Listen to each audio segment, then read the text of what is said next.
Dissemos que o veículo, o ônibus, teria colidido frontalmente, ou melhor, na traseira da carreta que transportava a pedra. Na verdade, temos uma atualização a respeito disso. O ônibus saía de São Paulo e sentido a Bahia. A cidade ao certo, destino final ao certo, ainda não temos, mas foi ventilado que seria a Vitória da Conquista.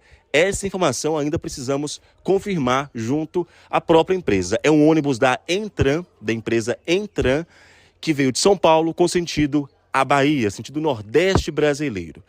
O que teria acontecido na primeira linha de investigação, a primeira linha de informação que nós recebemos é que esse ônibus estourou um pneu, teria estourado um pneu, colidido frontalmente com a carreta bitrem, que traz essa pedra, e aí acabou perdendo o controle e o veículo acabou explodindo. O ônibus explodiu,